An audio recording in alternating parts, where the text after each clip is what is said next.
Programa Lígia Marques, a arte de fazer o belo. Realização, Ateliê de Arte e Arquitetura Lígia Marques. Apoio cultural, Camacho Consultores. Consultoria em recrutamento e seleção.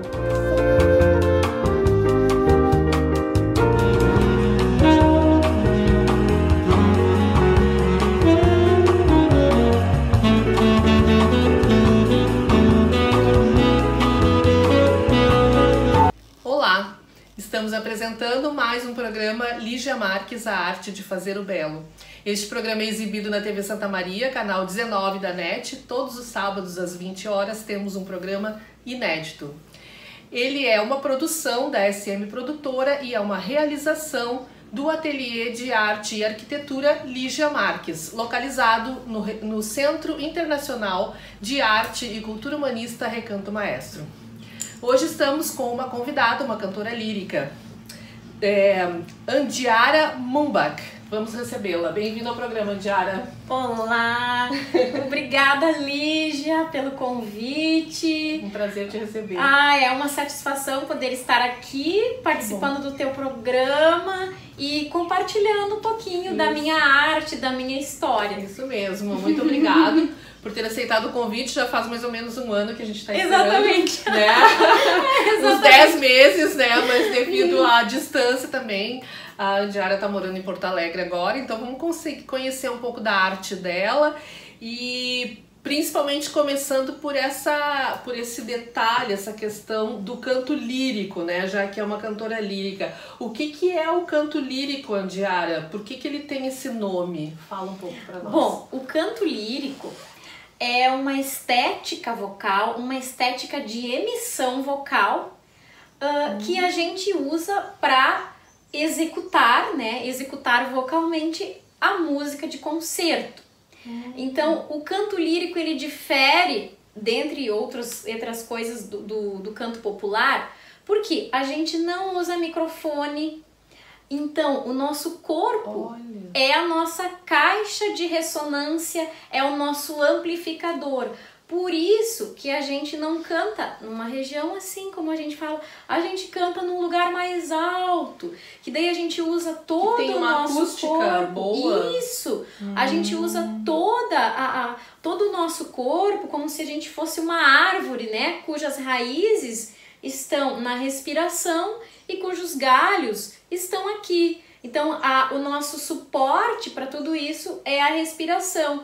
Porque é através do ar que a gente faz com que o nosso som vá para esse lugar onde ele seja ampliado e não saia simplesmente pela boca morrendo assim a um palmo de distância. Então, essa forma, esse estilo de emissão faz com que a gente consiga encher uma igreja com som e ao mesmo tempo som e palavras, né? Porque através do nosso corpo a gente tem que fazer com que a última fileira do teatro ou da igreja entenda o texto que a gente está cantando, né? Então, isso difere da música popular, onde a gente usa microfone, onde não tem uma estética tão rígida, no sentido assim, de respiração, de crescendo, de nuances musicais. Então, o canto lírico, ele está relacionado com a forma de cantar a música de concerto, né? A música que a gente chama de música clássica. Uau! Que desafio, né? Uau! Eu gostei da parte da estética vocal, que o canto lírico é uma estética vocal, adorei isso. Bacana, porque realmente é uma poesia, né? Sim. Precisa estar em consonância, em vibração a letra também da música. Sim, e na verdade assim... A melodia, a música. Tudo isso, se a gente começa a estudar, é uma área nova, né? Então, tu começa a ver quanta coisa está envolvida no canto lírico. A questão da fisiologia, né? Que eu acabei de comentar, sobre o uso do corpo, né? Em prol da projeção do som. Tem a questão dos fonemas, da articulação do texto, que tem uma relevância, porque nós, cantores, seja líricos ou populares, a gente usa a palavra, a gente tem o dom da palavra. Então, a gente está a serviço de uma poesia. A gente fala palavras, nuances, mecanicamente é uma forma de abrir a boca. Cada vogal, cada consoante, uma tem impulso, outra tem uma vibração mais aqui, outra é a boca mais de forma explosiva. Mas isso tem um conteúdo emocional, então a gente está a serviço disso. Toda a nossa técnica, ela está a serviço do texto, para que a expressão do texto seja compreendida, né? Embora, assim, a pessoa não precise saber o que eu fiz, mas ela, se eu me aproprio mais do texto, ela se sente tocada pelas palavras, e esse é nosso grande objetivo, né? Sim. Tu falou que é algo novo, mas o canto lírico já existe há algum tempo na história. Fala um pouquinho como é que ele nasceu, surgiu, e agora eu acho que contemporaneamente ele está sendo retomado. Olha, assim, a música, ela teve todo um desenvolvimento dentro da história, né? E o canto acompanha isso, porque lá no canto gregoriano, a gente tinha uma forma de emissão. Por que eles não falavam? Por quê? Esse som um pouquinho mais elevado, que criava essa nuance mais cantada, era para conseguir projetar mais, né? Depois, é uma história da música, sempre teve canto na história da música, né? Dentro de todas as civilizações e todos os períodos. E a estética vocal, ela foi tendo um desenvolvimento relacionado com isso, porque o tamanho dos teatros gerou uma necessidade também de uma voz maior.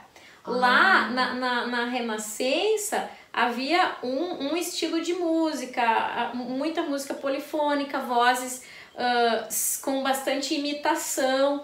Depois, em torno de 1600, então voltou-se para uma melodia sozinha, né? Uma melodia solo, acompanhada por instrumentos. Depois, a música de câmara, né? Para lugares pequenos, também teve assim, um desenvolvimento nesse período. A música coral, e essa voz, ela precisava se adaptar para cantar agudos, para cantar notas graves, notas rápidas.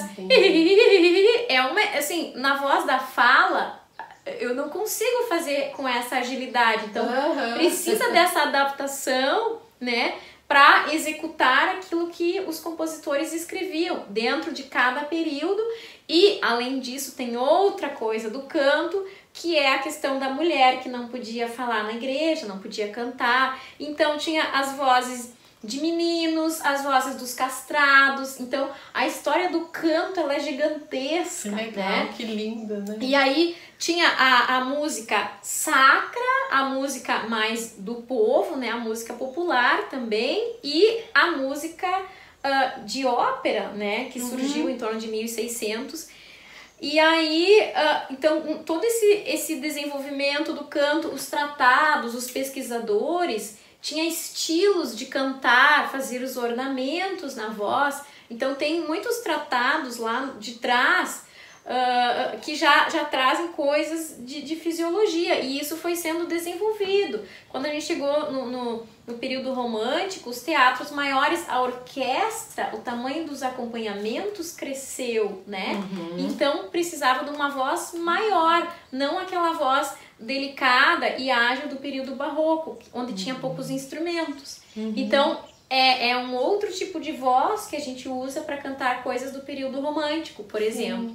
Então, basicamente um resumo, assim, pinceladas sobre todo esse desenvolvimento do canto lírico através dos tempos. Bárbaro, adorei essa questão do ornamento da voz e os exemplos que tu deu.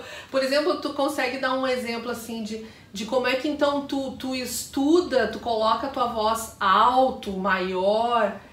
Sim. Um exercício, por exemplo. Na verdade, assim, tem muitas escolas, né, de canto, escolas como linha de pensamento, assim. Tem muitos corpos diferentes, muitas técnicas diferentes para chegar em resultados e cada um tem a sua natureza também, né, a pessoa. Sim, porque tem tipos de vozes diferentes, tem vozes graves, médias e agudas, né, contraltos, mezzo-sopranos e sopranos, e nas vozes masculinas, os baixos, barítonos e tenores, né, do grave pro agudo. Então, essas vozes vão funcionar diferente, né? E assim, além da questão... E em todas as vozes podemos ter cantores líricos. Sim, todas essas são vozes líricas. E ainda dentro do soprano, eu sou um soprano leve, mas tem soprano que é mais denso. Por exemplo, daí é como se o pigmento da voz fosse diferente. Um é mais denso e o outro é mais fininho, mais leve. Um é mais cristalino, o outro é mais aveludado. Então, a gente usa a técnica, tem coisas que um soprano dramático faz que eu não faço e vice-versa. Tem coisas leves que um soprano dramático não consegue, porque a voz é mais pesada, é mais pastosa, né?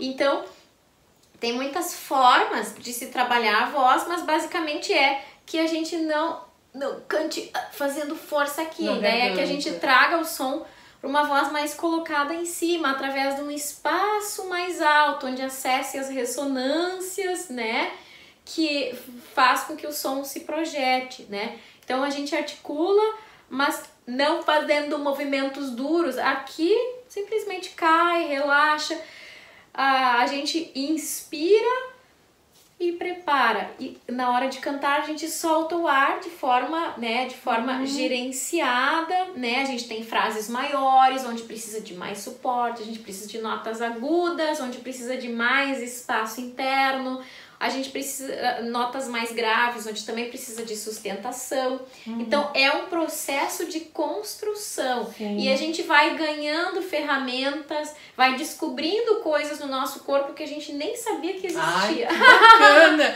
Tô adorando! Tem que conhecer a natureza da pessoa, a pessoa tem que se conhecer para poder usar o seu instrumento. Sim, e descobrir o seu instrumento. E assim, uma coisa que eu acho muito engraçada é que a gente lê nos livros, assim, é importante a gente ver a teoria, assim, ó, traqueia, laringe, faringe, palato duro, palato mole, rinofaringe, um monte de coisas. Mas tu descobrir isso no teu corpo é que é um processo, porque a gente não tem acesso assim, eu vou mexer no rinofaríngeo. Não, a gente vai descobrindo através do professor, que é o nosso guia, né? E os resultados sonoros, a gente vai criando uma memória muscular. E assim, então a gente usa coisas muito externas, fantasias, pra, assim, a gente faz movimentos por cima, para tu acessar esse lugar. Ou assim, pensa que tu tá mordendo, comendo maçã, cantando pelos olhos, pensa que o som tá na testa. Então a gente faz muitas analogias para se concentrar, e para que o corpo obedeça esse comando. Porque se eu disser, levanta o palato um pouco, a pessoa não vai saber. Se eu disser, pensa na sensação de bocejo, essa sensação eu conheço. Então tem caminhos, ferramentas que a gente vai como fantasias para sustentação. A gente pensa que está esticando um fio para construir uma linha, sabe? Então tem todo um movimento externo que vai induzir internamente o corpo a trabalhar daquela forma. Que legal, já estamos conhecendo um pouco o lado professora da Andiara. No próximo bloco nós vamos conversar sobre isso. Andiara, eu gostaria... tem uma música muito bonita que eu já te vi cantando, que é a Cantares, de Ronaldo Miranda. Ela foi criada em 1948, é isso? Essa música é de um compositor vivo, né? Eu canto muita música de Bach, de Mozart, que são compositores já históricos. E Ronaldo Miranda é um compositor vivo, né? Então, Cantares, ele é um excelente melodista. Ele é brasileiro? Sim. E ele é um excelente melodista. E essa canção eu acho muito linda, ela porque é ela tem uma leveza, é. assim, ela é muito, muito bonita e é em português, ou seja, Linda. a gente tem música lírica em português. Eu não trouxe aqui a letra da música, mas ela é lindíssima. Eu queria que tu cantasse um pedacinho pra nós. Tá bem, eu vou cantar um refrão. A gente encerra esse bloco e depois no outro a gente continua. Vamos Sim, lá. então pra vocês um pedacinho do Isso. Cantares. Que venha se tiver de vir este amor assim, assim. Que venha se tiver de vir este amor assim, assim. Que venha brando como a brisa imaterial da madrugada, calmo e sem pernoites, mais feito de auroras que de noites, mais feito de auroras que de noites. Lindo, parabéns. Além da letra, além de cantar, assim, que é tão belo, né? A letra, ela faz uma soma. Sim, a letra é muito delicada. Exato, ela emite, né? Uma emoção, um dançar, uma poesia. E como o texto é em português, as pessoas se sentem acolhidas pela música, né? Então, gosto muito dela também por isso. Ok, muito obrigada. Nós vamos pro próximo bloco. Vamos fazer um comercial e voltamos logo para continuar falando com a Andiara Mumbach. Esperamos vocês. Programa Lígia Marques, a arte de fazer o belo. Realização, Ateliê de Arte e Arquitetura Lígia Marques. Apoio cultural, Camacho Consultores. Consultoria em recrutamento e seleção. Há mais de 10 anos, nós, da Camacho Consultores, oferecemos programas de trainee e estágio para grandes empresas. Atendemos vagas administrativas, especialistas e gerenciais em qualquer região do país através de ferramentas digitais. Para treinamento e desenvolvimento, disponibilizamos aos nossos clientes jogos e ferramentas web. Consulte conosco algumas das opções já utilizadas por grandes empresas. Olá, gostaria de falar hoje sobre esse projeto de arquitetura de interiores para um apartamento de 100 metros quadrados. O conceito dele partiu de um quadro pintado por mim que o cliente tinha no hall de entrada. Ele tem as cores amarelo, vermelho, verde, preto e branco. Daí eu criei uma estante no hall, dividindo a sala de jantar e fiz armários para louçarias com essas cores em laca de vermelho, amarelo e verde. Coloquei painéis verdes na sala de jantar e painéis em laca amarela na cozinha, em alguns nichos para os fornos também. Depois eu usei o mesmo detalhe em laca amarela no home office, onde era também um dormitório de hóspedes e uma sala de música. Então no armário tinha o teclado embutido, que ele estuda música e também pode trabalhar. Este quarto de hóspedes e home office é integrado com a suíte também do proprietário, onde eu usei painéis de laca marrom para dar o conforto térmico e um painel para embutir a TV que tem uma textura de zebra, além de nichos para pôr objetos pessoais. Foi um projeto muito prazeroso de fazer, inclusive ele tem várias obras minhas no apartamento e a minha obra também tecida em tapete, que ele tem um tapete redondo no wall e um tapete de 4 metros por 1 na circulação. Foi um trabalho muito bacana e um cuidado imenso para preservar e projetar segundo a identidade do cliente. Voltamos a apresentar o programa Lígia Marques, a arte de fazer o belo. Continuamos conversando com a cantora lírica Andiara Mumbach.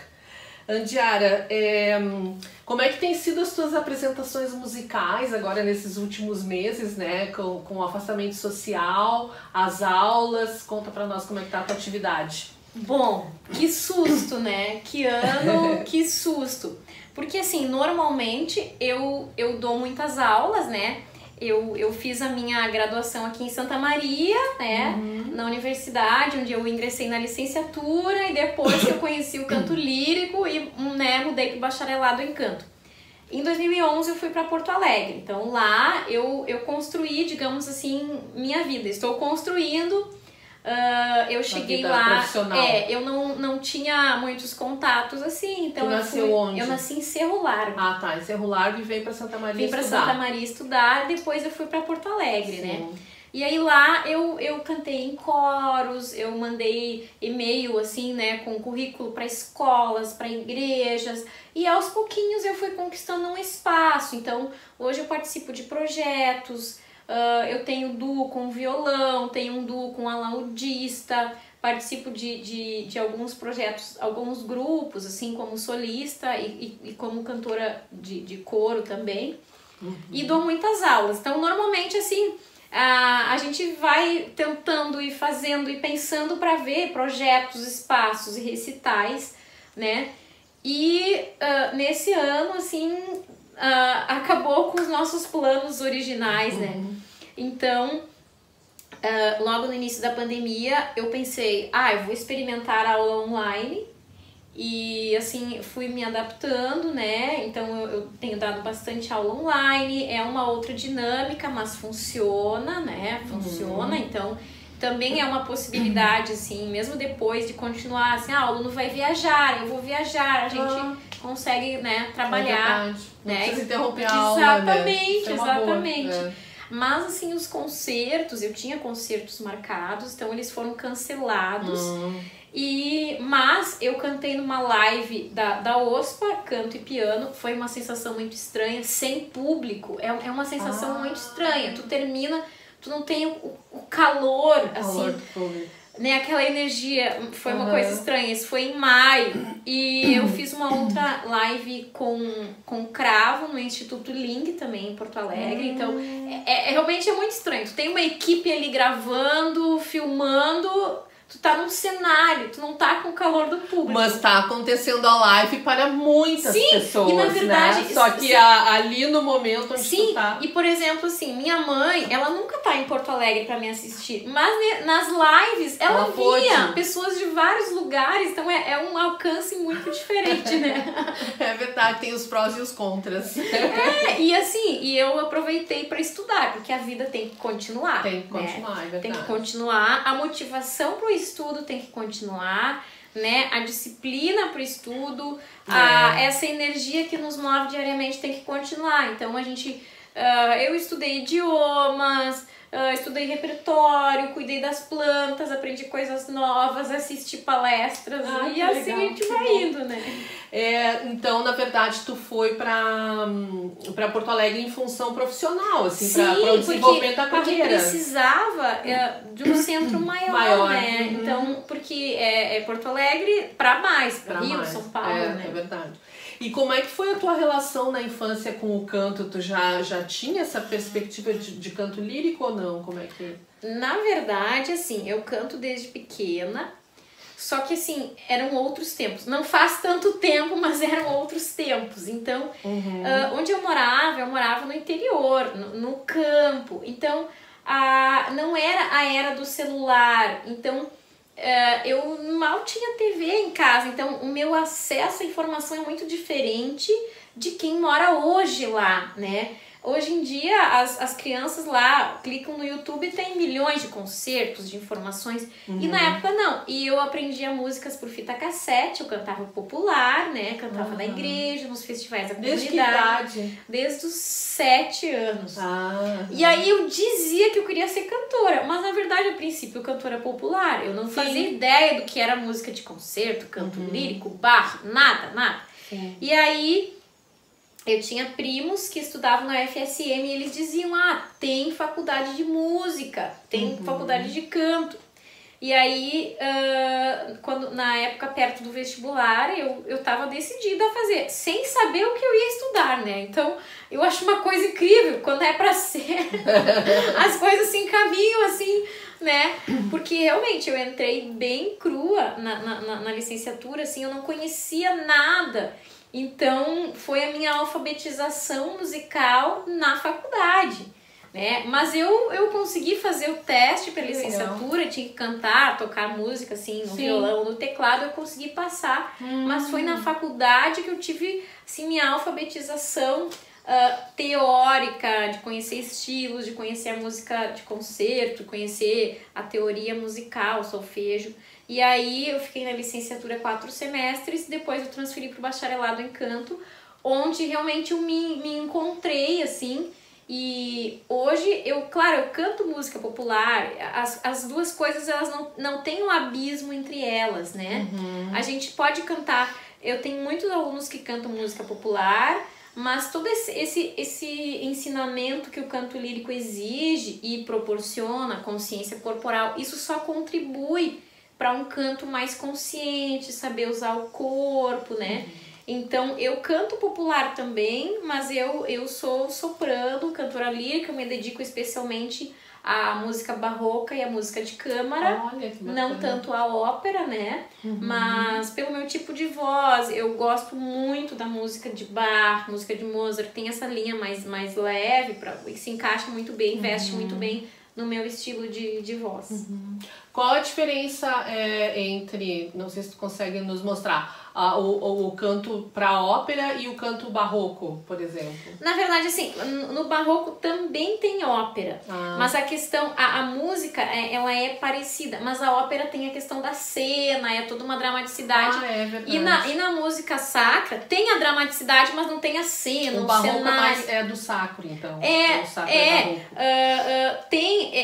Tem, por exemplo, Lully, Rameau, Handel mesmo tem música sacra e tem ópera, mas a ópera ela tem a questão do cenário, tem outra, e a música de câmara, né, ou canção para canto e piano, canção para canto e alaúde, ou música sacra, ela tem a dramaticidade também, mas tu fica ali paradinho e ela é transmitida apenas pela voz, não tem o cenário, as plásticas, a cena, né? Entendi. E quais são os teus projetos atuais ou futuros? Então, assim, meus projetos atuais, sim. Às vezes tu participa também da Orquestra Jovem Recanto Maestro, tu canta também. Sim, eu tenho participado, né? Tenho participado de alguns concertos. E eu tenho os meus projetos, então, do folclore lírico, que é com violão, onde a gente justamente mescla coisas folclóricas, mas com uma linguagem harmônica ou uma linguagem vocal mais elaborada, é folclore lírico. Ai, que bacana. Tem o duo Lacrime, que é com alaúde, que é daí repertório antigo, né, barroco, renascentista. Eu faço programas de música de câmara, né, canções para canto e piano. Eventualmente, sim, eu canto áreas de ópera, com orquestra ou com piano mesmo. Tem o Poa Consort, que é um grupo de música antiga, onde eu faço solos, assim, dos programas de bar. E sempre a gente está em busca de espaços, né? Sim, exatamente. Exatamente, continuar crescendo, né? E conquistando mais espaços fora também aqui do estado, né? Sim. Já foi pro exterior também? Já teve alguma oportunidade? Eu já cantei em Buenos Aires há um tempo atrás, com o duo Lacrime, né? Com alaúde. E também eu estive na Alemanha, mas aí recebendo aulas, né? Não cantei. Estudando. Isso, cantei em São Paulo também. E então a gente vai tentando conquistar mais espaços. E tu tem uma professora, tu tem uma mestre, assim, teórica, que fica também trabalhando, estudando a tua voz, na verdade, todo. A gente precisa desse monitoramento, desse exercício diário, né? Senão é uma musculação. A gente trabalha músculo, memória muscular. E assim, eu vou cantar um repertório X, às vezes eu vou precisar mais do aspecto leve da voz. E às vezes eu vou cantar outras coisas que exigem outra parte da voz, outro aspecto. Mas eu já passei por várias professoras, a gente faz cursos, tem abordagens diferentes, assim. Atualmente eu recebo, assim, eu tenho, nossa, ela é muito boa, que é a Eiko Senda. Ela mora no Uruguai, ela é japonesa e é uma cantora muito experiente, tem um domínio da fisiologia, assim. Ai, que legal. Né, fantástico. Então eu recebo orientações dela, né? É bom a gente ter um bom mestre, claro, né? nossa, em quem a gente confia. Também eu faço trabalho de repertório de estilo também com a Liliana Michelsen, que morou um tempo na Alemanha. Então ela trabalha essas nuances das músicas, fraseado, estilo, caráter, né? Então, e faço eventualmente cursos, assim, aulas com professores renomados, assim. Sempre é bom tu ver uma outra linguagem, ver aspectos diferentes da técnica, né? E para cada apresentação, assim, para cada, enfim, novo projeto, existe toda uma preparação dessa ornamentação, dessa criação, dessa colocação, enfim, eu já tô enxergando, assim, um monte de coisas. Sim, na verdade, assim, eu acho que quase uma coreografia. Sim, cada música é uma coreografia nova, com o seu texto, com o seu estilo de escrita. Mas, por exemplo, tem coisas que são recorrentes. No estilo barroco, ornamenta-se de tal e tal forma. E é tu que cria ou tu tem alguém, assim, um técnico que está sempre junto contigo? Na verdade, tudo que a gente faz está escrito, né? Está escrito ali, por isso que a partitura é muito precisa. Tá. Porém, a forma de eu levantar o braço, assim, é diferente da forma de uma outra levantar o mesmo, fazer o mesmo movimento, porque o corpo é parecido, o emocional é parecido. Mas, assim, a gente faz o que está escrito. O professor, ele vai te ajudando a perceber o que está escrito e fazer aquilo, né, da forma mais polida possível. Mas pode ter arranjos novos? Algumas coisas não, coisas não, porque isso é uma característica da música de concerto, ela é mais, tem um padrão, tem uma estética que a gente obedece, né? O tipo de ataque na nota, no período barroco é assim, no período romântico é diferente, assim como se a gente for trazer para a arte visual, o tipo de traço vai ser diferente em cada período, a forma de largar o pincel é diferente, então essas nuances tem coisa muito específica, são formas diferentes, são recursos diferentes para expressar, né? E existe também no canto e na música essa questão do respeito autoral, por exemplo, como tu falou que já estão escritas. Sim, exatamente. Autoral. Sim, eu faço exatamente o que está na partitura. Entendi. Né? Que legal. Existe alguma especial que tu poderia cantar para nós, para encerrar o programa? Alguma que tu goste ou que tu, enfim... Então, alguma coisa então de Mozart. Um pedacinho do Aleluia de Mozart. Lindo. Que trabalha então com uma voz bem leve e ágil, ela é cheia de ornamentos, tá? Aleluia, aleluia, aleluia, aleluia, aleluia, aleluia, aleluia, aleluia. Legal, cheio de ornamentos. Isso. Eu gostei dessa palavra. Uma estética, né? Sim. Diara, adorei te receber. Tu quer deixar alguma mensagem pro público, né? Pros estudantes de canto, enfim? Claro, eu adorei, né, participar e levar um pouquinho, uma mensagem, uma palavra diferente para as pessoas. Isso sempre é uma dádiva e é o nosso papel como artista, né? E a mensagem que eu gostaria de deixar é que as pessoas acreditem nos seus sonhos, não importa se a gente pensa assim racionalmente, não, mas isso não é possível. Às vezes o universo ou Deus encontra os caminhos para a gente realizar isso, né? Então a gente tem que ter essa persistência e assim... Eu canto desde pequena, mas eu estudo muito porque eu gosto, porque isso é uma coisa que alimenta, brilha nos meus olhos no dia a dia. Eu estudo muito para ter esse aprimoramento, esse desenvolvimento de tu entrar na música, de tu perceber os elementos da música. Isso é muito prazeroso. E assim, mesmo quem não quer seguir a carreira de cantor lírico, de cantor popular, a música, a arte, ela mexe com a gente, ela nos leva para uma outra dimensão. Então, e nesse momento a gente está precisando muito disso, né? Dessa outra dimensão, porque o dia a dia é tão pesado, a gente vê notícias e tal. Então a arte a gente tem que se agarrar nela. É verdade. E tu sabe que as pessoas adoram esse programa também, porque tem essa questão de levar as pessoas a esse conhecimento, né? Com certeza. É muito bacana, as pessoas aprendem muito. Muito obrigada pela tua vinda aqui. Imagina, é um prazer estar aqui. Tá convidada novamente também. Com certeza! Estamos encerrando, então, infelizmente, mais um programa Lígia Marques, a arte de fazer o belo. Você pode assistir no site da TV Santa Maria, santamaria.tv.br, ou nas páginas sociais do programa da TV Santa Maria e do programa Lígia Marques, Facebook, Instagram e YouTube. Agradeço aos apoiadores culturais deste programa e a gente se vê nos próximos programas. E eu espero você. Programa Lígia Marques, a arte de fazer o belo. Realização, Ateliê de Arte e Arquitetura Lígia Marques. Apoio cultural, Camacho Consultores. Consultoria em recrutamento e seleção.